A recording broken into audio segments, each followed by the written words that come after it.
Okay, I'm going to talk about Apple, a bear case.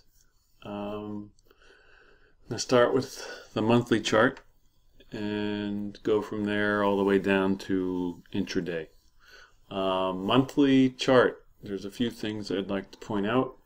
One, you can see the roll here in late 08 and here in mid 13 of places where big rallies started in Apple, multi-year rallies. So I expect that ultimately that's where we're going to be headed soon, kind of in this 87 area now. By then it'll probably be up to the 95 area. So that's one thing. Secondly, this 95.33, just to point out how I draw trend lines and support and resistance lines. I always go from close, so I'm just looking right here. I'm drawing it from the high close, which was looks like the end of August 2012, 95.33. So right there, that's my support.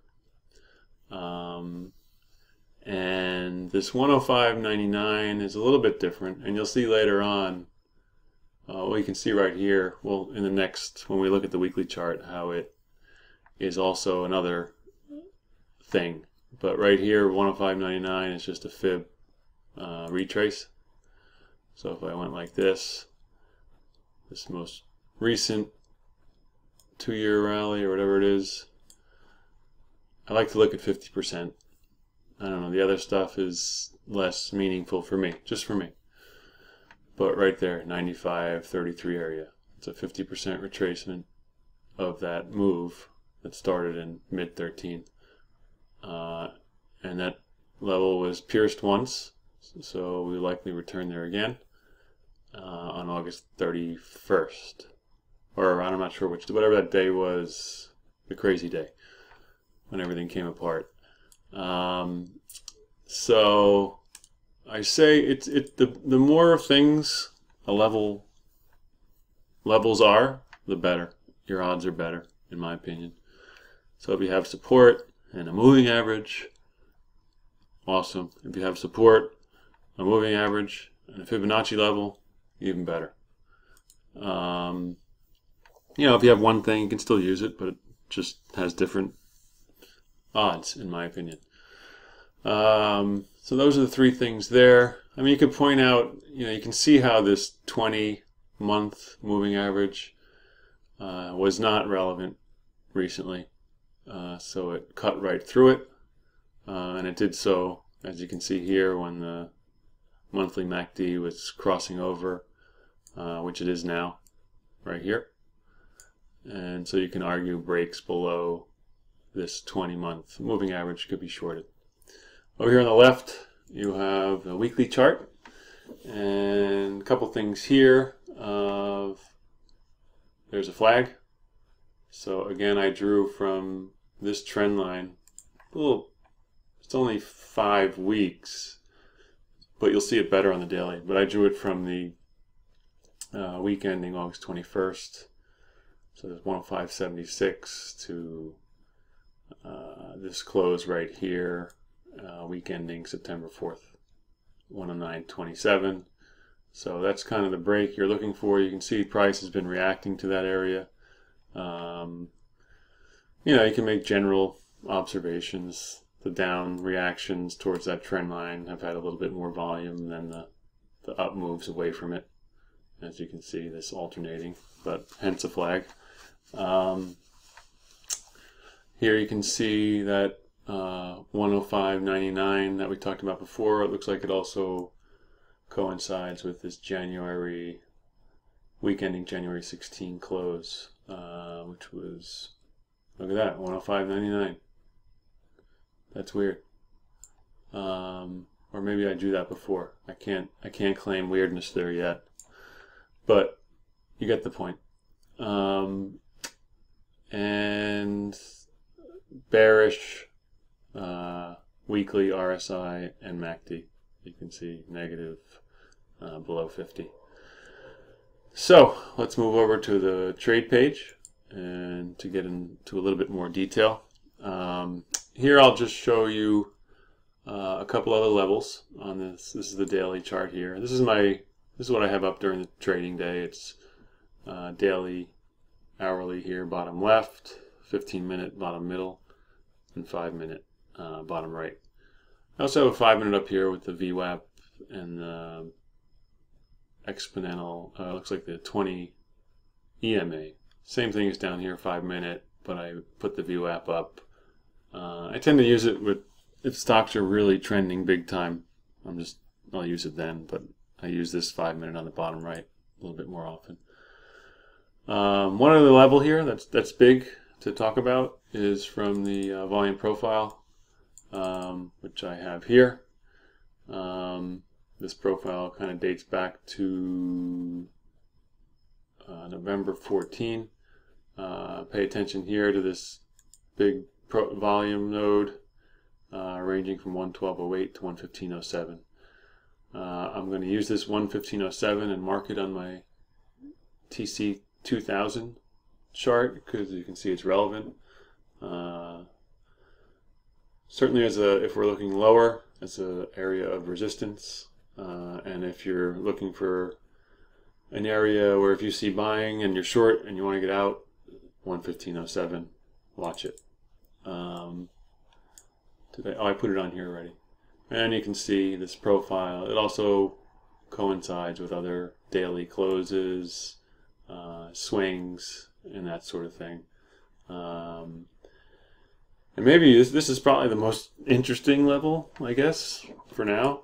This 115.07, which is the profile, because you can see there's a lot of, on this 60-minute chart on the bottom left, there's just, it's going back and forth over this trend line, or this profile line, this 115.07. So there's obviously, to me, that means there's a lot of eyes on it.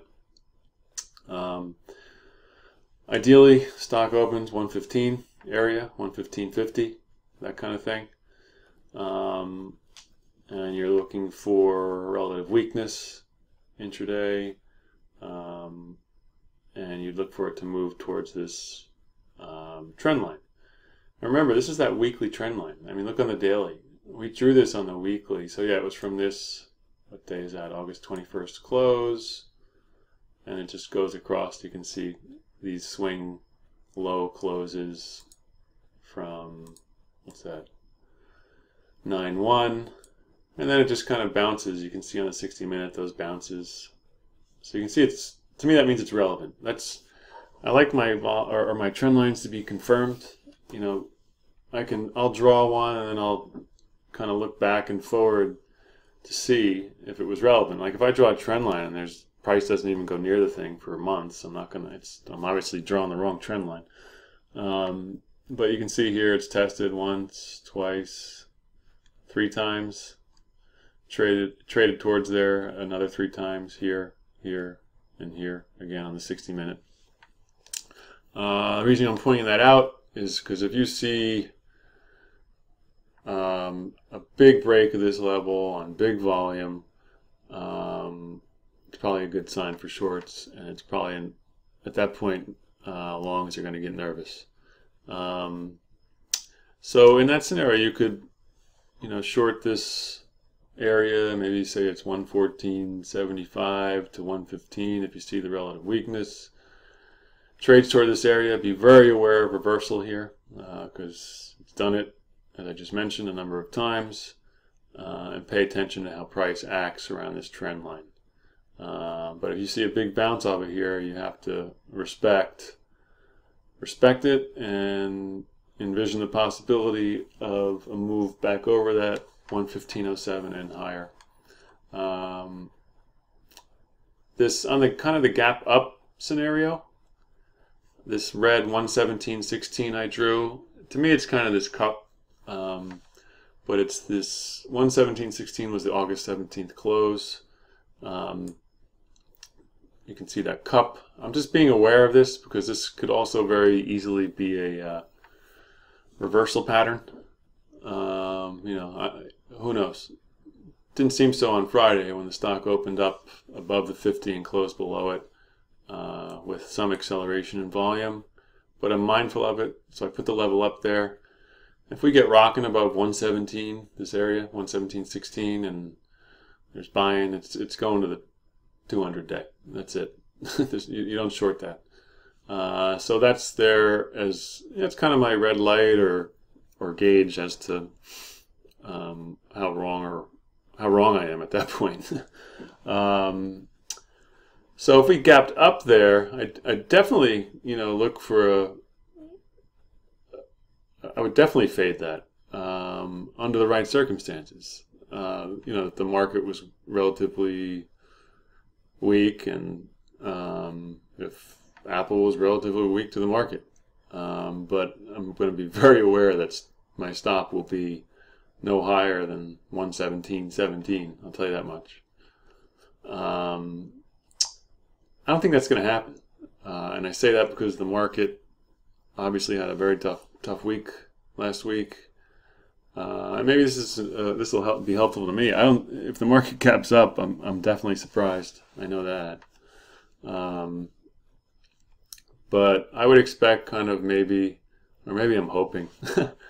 It's like on Thursday, everybody was hoping for just a mild open Friday and to ride the continuation a little. It all gapped up and happened overnight, so I think people were frustrated. If we saw like an open around where we closed or a slight gap down, that'd be great. Be confirming kind of weakness for me.